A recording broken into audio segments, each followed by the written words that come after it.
नमस्कार, economy today में आप सभी का स्वागत। मैं हूं मुकुल शर्मा। कारोबार जगत की तमाम खबरों से आपको रूबरू कराएंगे हम, लेकिन आइए सबसे पहले जल्दी से नजर डालते हैं आज की टॉप लाइंस पर।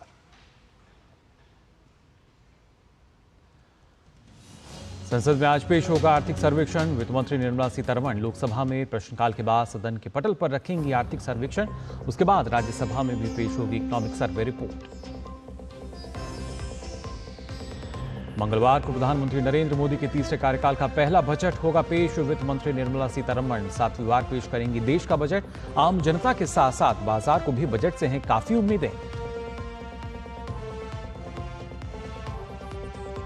आर्थिक सर्वेक्षण से पहले ओईसीडी और एफएओ रिपोर्ट में दावा, अगले दशक में भारत की प्रति व्यक्ति आय में वृद्धि दर विश्व में सबसे ज्यादा।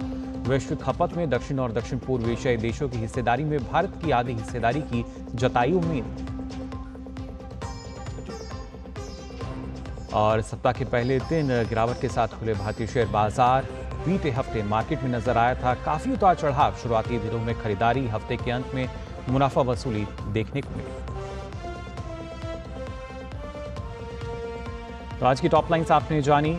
क्या कुछ खास कारोबार जगत की अगर बात की जाए और कहीं ना कहीं अगर देखा जाए जिस तरीके से आर्थिक सर्वेक्षण जो है उसकी रिपोर्ट आ जाएगी और उसके साथ साथ कल बजट भी पेश होगा, ये महत्वपूर्ण। लेकिन उससे पहले एक और अच्छी खबर है। दरअसल भारत की प्रति व्यक्ति आय में वृद्धि की दर 2024 से 2033 के दौरान दुनिया में सबसे ज्यादा 5.4% सालाना रह सकती है। Organisation for economic cooperation and development यानी ओईसीडी और कृषि एवं खाद्य संगठन एफएओ की ताज़ा रिपोर्ट में जानकारी सामने आई है। रिपोर्ट के अनुसार इससे भारत और अन्य उभरती अर्थव्यवस्थाओं में अगले दशक में कृषि और मत्स्य उत्पादों की वैश्विक खपत बढ़ाने में मदद मिलेगी।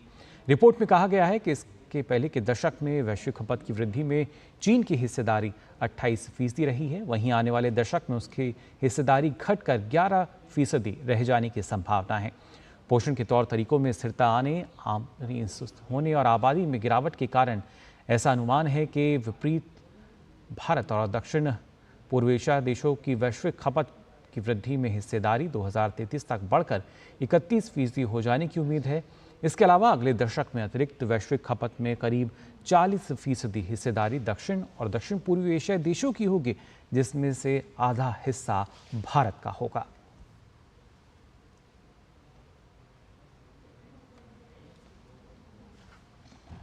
तो जाना आपने किस तरीके से लगातार आपको हम बता रहे हैं कि कैसे भारत की प्रति व्यक्ति आय जो है वो बढ़ती हुई नज़र आ सकती है। हमें इस तरह का अनुमान जो है वो ओईसीडी और इसके साथ एफएओ की एक रिपोर्ट जिसमें दावा किया गया है प्रति व्यक्ति आय की जो वृद्धि दर है उसमें इजाफा होता हुआ नज़र आएगा। भारत जो कि आधी हिस्सेदारी दक्षिण एशियाई देशों में उसकी नजर आएगी। वहीं बढ़ते हैं अगली खबर की ओर। दरअसल रसायन, फार्मा, कंप्यूटर विज्ञान और सूचना प्रौद्योगिकी जैसे क्षेत्रों में नवाचार के चलते वित्त वर्ष 2024 में घरेलू पेटेंट आवेदनों ने पहली बार विदेशी आवेदकों को पीछे छोड़ दिया है। पेटेंट डिजाइन और ट्रेडमार्क महानियंत्रक यानी सीजीपीडीटीएम के आंकड़ों से जानकारी सामने आई है। आंकड़ों के मुताबिक अंतिम पेटेंट मंजूरी में अभी भी विदेशी संस्थाओं की हिस्सेदारी 70% से अधिक है। आपको बता दें कि अनिवासी भारतीय और संस्थाओं के लिए स्वीकृत पेटेंट 2022 में 74.46% था, जो वैश्विक स्तर पर किसी भी प्रमुख अर्थव्यवस्था में सबसे अधिक है। तो लगातार इसमें भी जो इजाफा है वो होता हुआ फिलहाल देखा जा सकता है। और आइए अब रुक कर लेते हैं बाजार की तरफ भी। सबसे पहले नजर डालते हैं गिफ्ट निफ्टी पर। क्या स्थिति गिफ्ट निफ्टी में नजर आ रही है? खासतौर से अगर बात की जाए तो 103 अंकों की जो गिरावट है वो यहाँ हमें देखने को मिल रही है, जिसके बाद ये 24,431 पर कारोबार करता नजर आया। सेंसेक्स की अगर बात की जाए तो 367.84 अंकों की गिरावट और ये 80,236.81 पर शुरुआती कारोबार फिलहाल करता हुआ नजर आया। सप्ताह का पहला कारोबारी दिन और उसमें माना जा रहा है कि उतार चढ़ाव की स्थिति फिलहाल अभी देखने को मिल रही है। निफ्टी 50 की भी अगर बात करें तो शुरुआती तौर पे 117 अंकों की जो गिरावट है वो निफ्टी 50 में भी देखने को मिल रही है। तो जाना आपने आज किस तरीके से लाल निशान के साथ जो बाजार है वो नजर आया, लेकिन हरा निशान कहाँ पर है, यानी आज के जो टॉप गेनर्स हैं उन पर नजर डाल लेते हैं। नेस्ले, आईंदी HDFC बैंक, ब्रिटानिया, ITC, अल्ट्रासिमको, ये आज के टॉप गेनर्स, जहां पे लगातार हरे निशान के साथ फिलहाल जो कारोबार है वो होता हुआ नज़र आ रहा है। तो ये तो बात हुई टॉप गेनर्स की ही। अब नज़र डालते हैं आज के टॉप लॉसर्स जो हैं, जहां लाल निशान हमें नज़र आ रहा है। इसमें आप देख सकते हैं विप्रो की बात की जाए, रिलायंस, कोटक बैंक, श्रीराम फिन और आयशर मॉल। तो यहाँ पर आज लाल निशान के साथ फिलहाल कारोबार होता हुआ नज़र आ रहा है। और आइए अब नज़र डालते हैं ग्लोबल मार्केट के हाल पर भी। यूएस मार्केट की पहले अगर बात की जाए तो डॉ जोन्स फ्यूचर्स, जहां आप देख सकते हैं हरे निशान के साथ कारोबार होता नजर आया, जबकि S&P 500 और नेस्डेक की अगर बात की जाए तो यहां पर लाल निशान के साथ कारोबार होता हुआ नजर आ रहा है।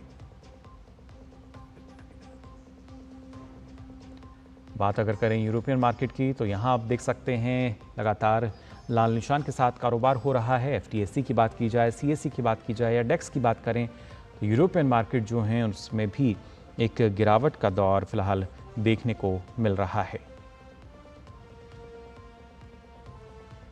और साथ ही एशियन मार्केट की स्थिति आप फिलहाल देख सकते हैं। निकाई 225 जहां गिरावट नजर आ रही है, तो हैंगसेंग की अगर हम बात करें वहां करीब 127.47 अंकों की तेजी, जबकि कॉस्पी में भी गिरावट का दौर देखने को मिला।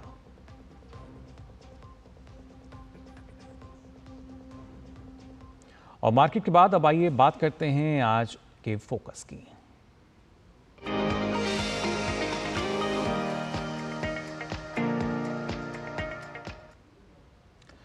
आज के फोकस में हम बात करेंगे बजट की उम्मीदों को लेकर भी, लेकिन बजट से पहले हम सभी जानते हैं वित्त मंत्री निर्मला सीतारमण आज संसद में आर्थिक सर्वेक्षण 2023-24 पेश करेंगी।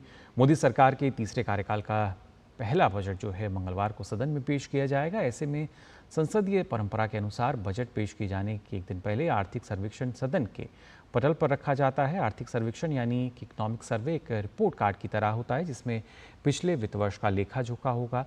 बजट से पहले पेश होने वाले इकोनॉमिक सर्वे से आम जनता को निवेश, बचत, महंगाई जैसे कई अहम मुद्दों पर वर्तमान स्थिति क्या है, इस बात की जानकारी मिल जाती है। इसके दोपहर करीब 2:30 बजे भारत सरकार के मुख्य आर्थिक सलाहकार डॉक्टर वी अनंत नागेश्वरन आर्थिक सर्वेक्षण पर एक प्रेस वार्ता भी करेंगे।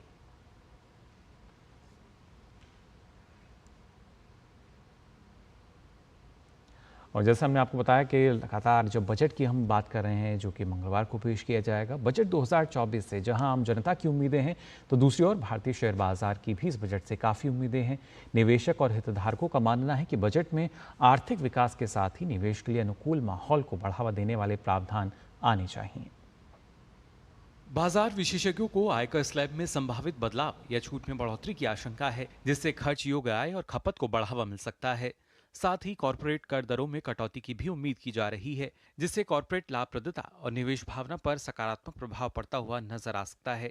निवेशकों का मानना है कि सड़क, रेलवे, बंदरगाह और शहरी विकास सहित बुनियादी ढांचे और विकास परियोजनाओं के लिए आवंटन में वृद्धि हो सकती है। इससे आर्थिक गतिविधियों में तेजी आएगी और खासतौर से निर्माण, सीमेंट और स्टील जैसे क्षेत्रों को भी फायदा मिलेगा। बाजार को उम्मीद है कि अलग अलग क्षेत्रों के साथ ही जो बुनियादी ढांचा है और विकास परियोजनाएं हैं, इनमें गति मिलती हुई नजर आएगी और हर बार की तरह इस बार भी जो बजट है इसमें इनके आवंटन में भी इजाफा होता हुआ नजर आएगा। विनिर्माण क्षेत्र को बढ़ावा देने के लिए पिलाई योजना के तहत इन तमाम योजनाओं को बढ़ावा मिलने की भी उम्मीद की जा रही है। उम्मीद है कि नवीकरणीय ऊर्जा, इलेक्ट्रिक वाहनों और स्थिरता को बढ़ावा देने वाली नीतियां इस बजट में देखने को मिलेंगी, जो वैश्विक पर्यावरण लक्ष्यों के साथ नए आर्थिक विकास क्षेत्रों को बढ़ावा देंगी। Bureau report, DD news.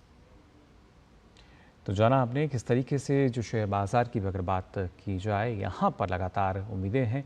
वहीं बजट को लेकर लोगों की अगर हम बात करें, आम जनता की अगर बात की जाए, उनकी क्या उम्मीदें हैं, ये जानने की कोशिश की DD न्यूज़ ने। देखिए हमारे संवाददाता योगेश कुमार शीतल की पुणे के लोगों से की गई ये खास बातचीत।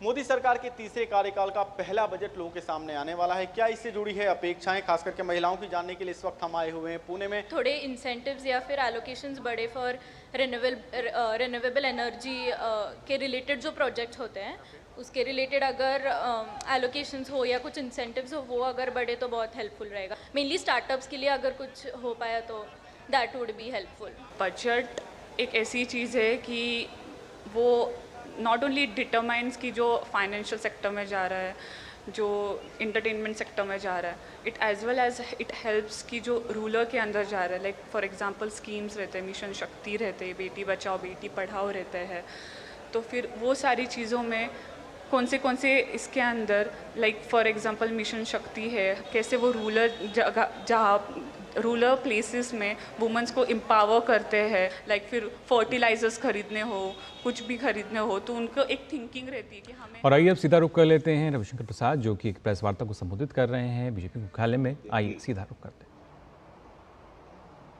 बांग्लादेश के लोग हमारे रवैया खटाएंगे तो जरूर शर्म देंगे।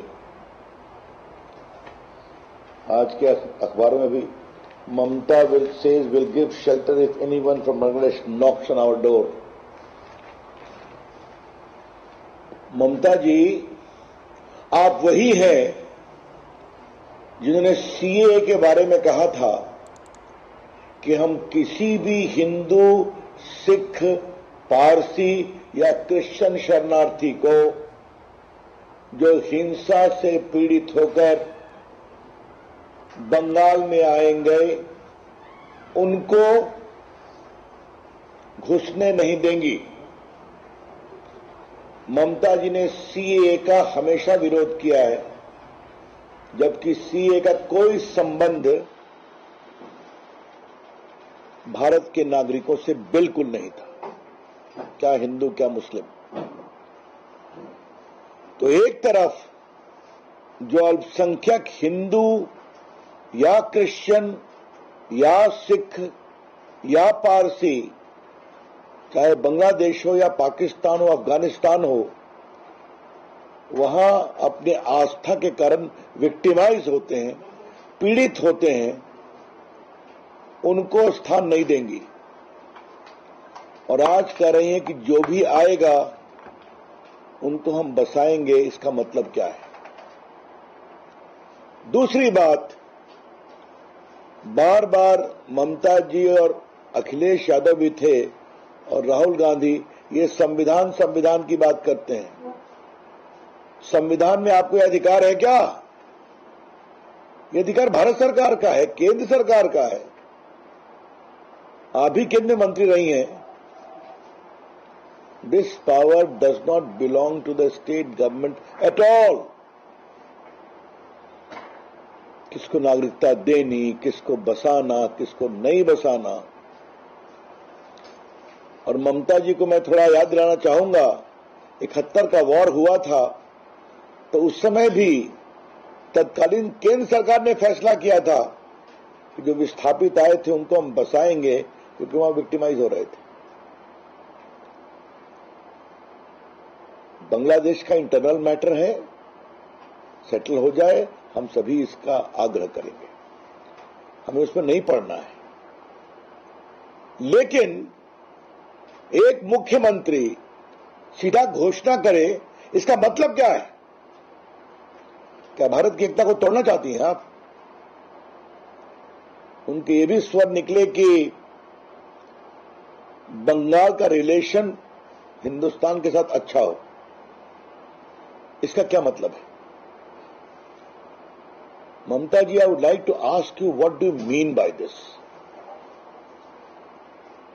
जिस बंगाल ने रामकृष्ण परमहंस, विवेकानंद, रविन्द्रनाथ टैगोर, सुभाष चंद्र बोस ऐसे महान, बंकिम चंद्र चट्टोपाध्याय ऐसे लोगों को की जननी है, उन्हें देश में अलग जगाई, वो आप कहते हैं रिलेशन हम अच्छा करेंगे? आपका ये वक्तव्य भर्त्सना योग्य है और बहुत ही गैर जिम्मेदाराना है ममता जी। इसका शुद्ध और शुद्ध लक्ष्य है, जिस तरीके से बंगाल की डेमोग्राफी बदल रही है उसको जस्टिफाई करने के लिए एक कारण ढूंढना। आपको मालूम है, जब भारत आजाद हुआ था सिर्फ 3 जिले मुस्लिम बहुल थे, अब बंगाल के 9 जिले मुस्लिम बहुल हो गए। लेटेस्ट स्टडी जो आई है, इवन कलकत्ता का डेमोग्राफिक चेंज हो रहा है। मैं स्वयं बंगाल कई बार मैंने दौरा किया है, मैंने देखा है जिले जिले आजकल बांग्लादेशी घुसपैठियों से, रोहिंग्या से भरे हुए हैं। कोई चिंता नहीं है देश की सुरक्षा की। और याद होगा एनआईए की प्रोब में आया है कई आतंकवादी घटनाओं के जो मुख्य अभियुक्त या कॉन्स्पिरेटर्स होते हैं उनको कहां संरक्षण मिलता है? तो बंगाल में मिलता है। आपने देखा होगा, उनको गिरफ्तार करने में दिक्कत हुई, बहुत परेशानी हुई। लेकिन एक बड़ी चिंता की ओर आज देश का ध्यान बताना बहुत जरूरी है। ये इंडिया गठबंधन वाले वोट बैंक की पॉलिटिक्स के लिए भारत की एकता, एकात्मता को कमजोर करने में लगे हुए हैं। कोई दक्षिण भारत में कहता है कि दक्षिण भारत को भारत से अलग होना चाहिए। राहुल गांधी चीन के नेताओं से सीधा बात करते हैं आजकल वहां की पार्टी से। और तो और ये पूरा जो इलीगल इन्फिल्ट्रेशन घुसपैठियों का है, ये झारखंड को प्रभावित कर रहा है। कांग्रेस इस समय आसाम को प्रभावित किया और आज ये स्थिति सामने में आई है। इसलिए मेरा आपसे कहना यह है कि जिस तरीके से वहां हो रहा है तो बहुत दुर्भाग्यपूर्ण है। भाजपा के कार्यकर्ताओं पर हमले होते हैं, राष्ट्रीय स्वयंसेवक संघ के स्वयंसेवकों पर हमले होते हैं। जो भी भारत के राष्ट्रवाद की बात करता है, आज बंगाल में उन सबों के लिए खतरा हो रहा है और उस पर से यह वक्तव्य ये बहुत गैर जिम्मेदार है, बहुत दुर्भाग्यपूर्ण है। हम इसकी भर्त्सना करते हैं और जो संविधान को हाथ में लेकर संविधान के द्वारा देश चलाने की बात करते हैं, हम उनसे पूछना चाहते हैं क्या इस वक्तव्य का वो समर्थन करते हैं? क्या भारत को टुकड़े टुकड़े करना है? तो ये लगता है कि टुकड़े टुकड़े गैंग हावी हो गया है इनकी सोच पर। तो देश के इस चुनौती को हम स्वीकारेंगे। हमें बंगाल की परंपरा पर विश्वास है और इसका हम पूरा विरोध करेंगे और मुखर विरोध करेंगे। इतना ही मुझे अपनी ओर से कहना था।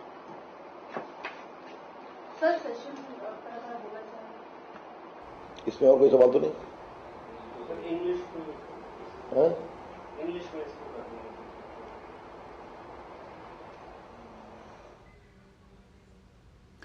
तो आप देख रहे थे रविशंकर प्रसाद जो कि एक प्रेस वार्ता को संबोधित कर रहे थे और कहीं ना कहीं ममता बनर्जी को उन्होंने निशाने पर लिया। कहा कि जिस तरीके से बंगाल में गतिविधियां चल रही हैं, जो स्थिति वहां पर पैदा हो चुकी है, वो बेहद ही दुर्भाग्यपूर्ण है और लगातार कोशिश की जा रही है जो देश की एकता है, अखंडता है, उसको तोड़ा जा सके। लेकिन ये संभव नहीं होगा क्योंकि ये वही बंगाल है जहाँ पे रामकृष्ण परमहंस, विवेकानंद, नेताजी सुभाष चंद्र बोस जैसी जो प्रतिभाएँ हैं, महापुरुष हैं, वो जन्मे थे। और ये जो बंगाल है अलग नहीं है और उन्होंने उम्मीद जताई कि जो बंगाल की परंपरा है वो आगे भी नजर आएगी। लेकिन जो गतिविधियां हैं वो जाहिर तौर पर सही नहीं, उस पर चिंता जताते हुए नजर आए और उन्हें दुर्भाग्यपूर्ण करार दिया यहाँ पर रविशंकर प्रसाद ने। फिलहाल हम यहाँ रुक रहे हैं छोटे से ब्रेक के लिए। बढ़िया है, प्राकृतिक हल्दी, मिर्ची, धनिया। नहीं, मिर्ची, धनिया, हल्दी, MDH। बात जब पीढ़ियों के लिए बनने वाले घर की हो तो जिम्मेदारी बड़ी हो जाती है। गैलेंट समझता है ये जिम्मेदारी। अब डबल M रिब्स के साथ गैलेंट एडवांस TMT रीबार, निर्माण का रियल हीरो। तो ब्रेक के बाद आप सभी का एक बार फिर स्वागत इकोनॉमी टुडे में। आज हम बात कर रहे हैं बजट को लेकर और ख़ासतौर से इस बजट से जो बाजार है उसकी किस तरह की उम्मीदें हैं, क्या कुछ होना चाहिए, इसको लेकर हमारे साथ दो खास मेहमान जुड़े हैं। उनका परिचय आपसे करा दें। हमारे साथ विवेक बजाज जी मौजूद हैं जो कि सह संस्थापक हैं स्टॉक एज और शेयर बाजार विश्लेषक हैं। साथ ही नरेंद्र वाधवा जी हमारे साथ जुड़े हैं, आप भी स्टॉक विश्लेषक हैं। आप दोनों का बहुत बहुत स्वागत इकोनॉमी टुडे में। सबसे पहले यहाँ नरेंद्र जी आपके पास भी मैं आना चाहूँगा क्योंकि जब भी हम बात करते हैं कि उम्मीदों को लेकर और जो बजट है जाहिर तौर पर काफ़ी उम्मीदें पूरी करता है, लेकिन बाजार की किस तरह की उम्मीदें आप देखकर चल रहे हैं? नमस्कार जी। देखिए, बजट कल हमारे फाइनेंस मिनिस्टर निर्मला सीतारमण अपना 7th बजट प्रेजेंट करेंगी क्योंकि ये इलेक्शन ईयर था। उन्होंने अपना एक इंटरिम बजट भी पहले प्रस्तुत किया था, उसके अंदर काफ़ी डायरेक्शन बताई थी। लेकिन जो इलेक्शंस के अंदर जो इन्होंने एम्प्लॉयमेंट की बात करी थी, तो मेरे को लगता है वो रिफ्लेक्ट होगी जो कल बजट आएगा।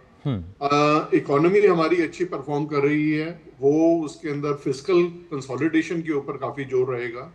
रूरल एम्प्लॉयमेंट एक बहुत बड़ा उनका मुद्दा है जो कि कल के बजट में दिखेगा। एज ए मार्केट हम चाहते हैं कि मार्केट बड़ा अच्छा परफॉर्म कर रही है, इसमें ज्यादा हमारी विश लिस्ट है कि ज्यादा ट्वीक ना किया जाए, बट जो बात समझ में आ रही है, हमारा रेगुलेटर भी और मिनिस्ट्री की तरफ से भी बातें आ रही हैं कि मार्केट के अंदर थोड़ा कैपिटल गेन्स के अंदर थोड़ी ट्वीकिंग जो है वो हमारे को एक्सपेक्ट करते हैं। पर्सनल टैक्सेशन के अंदर भी मेरे को लगता है थोड़ा सा लिमिट बढ़ेगी, बट गवर्नमेंट का जो कल बजट आएगा उसमें जोर जो है वो एम्प्लॉयमेंट के ऊपर रहेगा और MSME, ease of doing business, ये सारी चीजें हैं जिसके अंदर डिस्कशन हो। जी बिल्कुल। साथ ही विवेक बजाज जी, आप किस तरीके से देखते हैं जो बजट आने वाला है, इसमें किस तरह की उम्मीदें बाजार को?